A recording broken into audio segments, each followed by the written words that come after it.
Okay, let's just dive right into this explainer and trace what is honestly the most fascinating tech upgrade in modern science: how we read the very blueprint of life. Over the past few decades, the way we sequence DNA has undergone a truly monumental transformation. We've shifted from a painstakingly slow manual process to this incredibly high-speed, data-rich technology.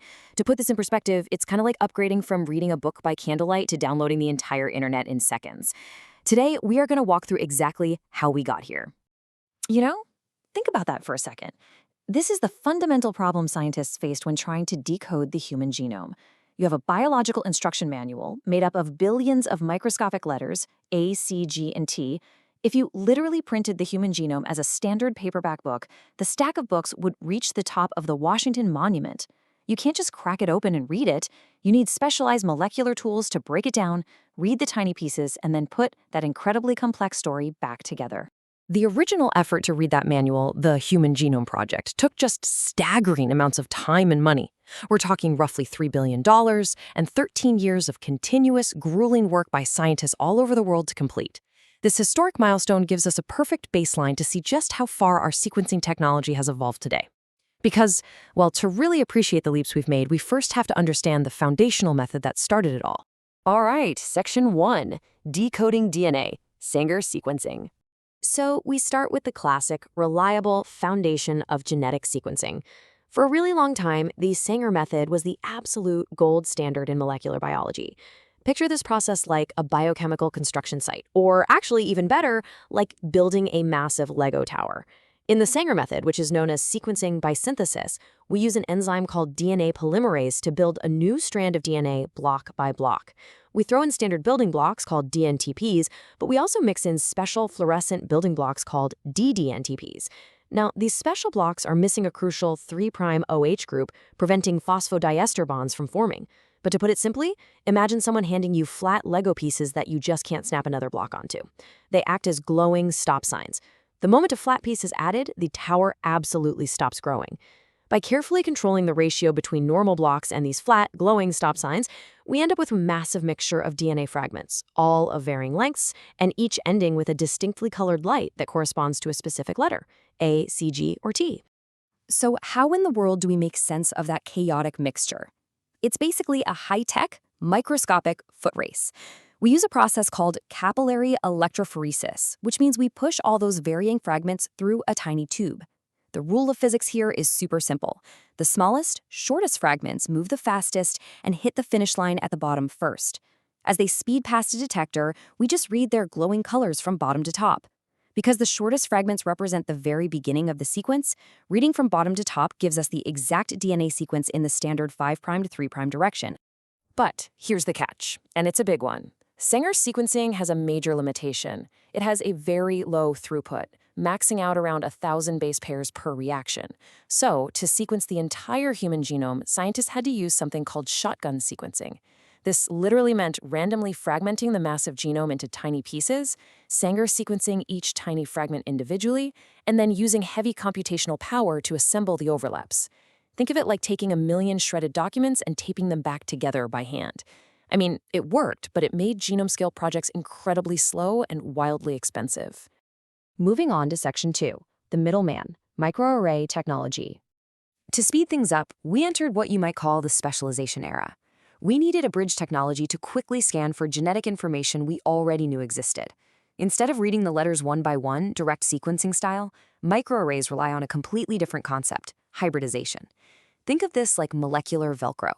You take a solid surface dotted with thousands of known complementary probes, basically one side of the Velcro looking for its exact match. You take your test sample, attach a glowing label to it, and wash it over the surface. If the test sample matches the probe, boom, they bind together into double-stranded DNA and produce a measurable visual signal. The really crucial point here is how we interpret those signals. Imagine scanning a massive stadium crowd just looking for people wearing bright red hats. Microarrays act like a filter that makes only those specific red hats light up brilliantly. If there's a mutation in the test DNA, that mismatch reduces the binding affinity. Less binding means a weaker, dim signal. On the flip side, if we're analyzing gene expression and looking at mRNA levels, more mRNA molecules equal more binding, which gives us a brilliantly bright signal. It's a highly visual, incredibly fast way to scan massive amounts of genetic material. However, microarray has a fatal flaw. Because it relies entirely on hybridization, it is an indirect reading method. You are only testing for what you have designed probes for. It's exactly like searching for a typo in a massive book, but you can only search for the exact specific words you already programmed into the computer. If there's a totally new, unexpected word, you'll never see it. If you don't already have prior knowledge of the target gene, a microarray simply won't help you find it. Which brings us to Section 3, the NGS revolution. To solve these limitations, science took a massive leap forward into the era of next-generation sequencing, or NGS. If Sanger sequencing is a reliable, beautifully engineered vintage car, NGS is a literal high-speed bullet train. We went from maxing out at 1,000 base pairs per reaction to directly reading millions, sometimes billions of sequences simultaneously. It completely changes the game. It doesn't need the indirect molecular Velcro of microarrays, and it absolutely dwarfs the low throughput of Sanger. Okay, Section 4. Real-world NGS applications. Let's see what we can do with this. The immense computing and processing power of NGS unlocked a rapid explosion of different omics fields. Take transcriptomics, specifically RNA-seq. This allows us to move beyond just looking at the static DNA blueprint to actually seeing which genes are actively being expressed across the entire genome. Because NGS doesn't require prior knowledge like microarrays do, RNA-seq can detect alternative splicing. Think of alternative splicing like taking one single movie and editing it to produce several different final cuts. It's how one single gene can be edited to produce several different proteins. And, most importantly, RNA-seq can discover completely novel transcripts that aren't recorded in any database. Then we have epigenomics, which lets us study how DNA is structurally regulated, linking directly to disease. But then there's metagenomics, and this is truly incredible. Imagine taking a scoop of soil from the jungle, or a really complex patient sample, and instead of trying to painstakingly grow the bacteria in a petri dish for days, you just sequence the whole biological soup at once. You can see exactly what clinical pathogens are hiding inside, without ever needing to culture them first. So why does all this matter to you and me? Because in precision medicine, this technology literally saves lives. Cancer patients with the exact same tumor type might respond entirely differently to a drug based on their underlying genetics. NGS can quickly identify the unique, tumor-specific mutations hiding inside a single patient. This allows doctors to precisely tailor a targeted therapy selection just for them, treating the exact genetic malfunction rather than just guessing with broad chemotherapy. It's a real game changer. All right, Section 5, zooming in, single cells. From whole populations and tissue samples, we are now zooming all the way down to the ultimate micro level, the individual cell.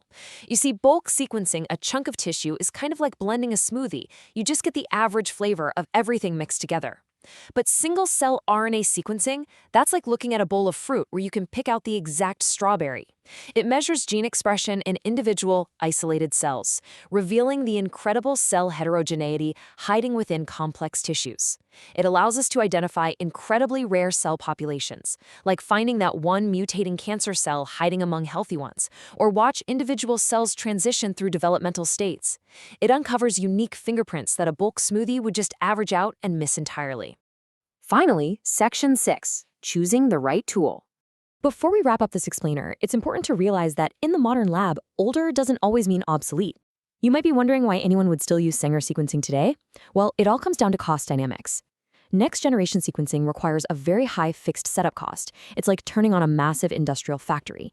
It is incredibly cost-effective when you're sequencing massive numbers of samples at a large scale, because the cost per sample drops significantly. But you don't fire up a massive factory just to build one single toy, right? If you just need to quickly sequence a single, small sample to check a specific gene, NGS is way too expensive. In those cases, the classic Sanger method remains the most cost-effective and practical tool for the job. This quick comparison perfectly summarizes our tech evolution, making it the ultimate snapshot of how we read biology today. We started with Sanger, direct reading, able to detect novel genes but painfully slow and low throughput.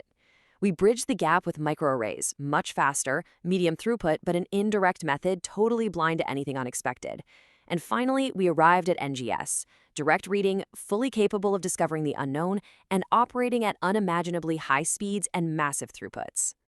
We've come incredibly far from the multi-billion-dollar Human Genome Project that took over a decade. Today, we aren't just reading the manual, we are exploring it letter by letter, cell by single cell, in a matter of hours. As this sequencing technology continues to get exponentially faster, cheaper, and unimaginably precise, it leaves us with one thrilling question. We've read the manual, but as we map this invisible world, what hidden secrets will your DNA reveal next?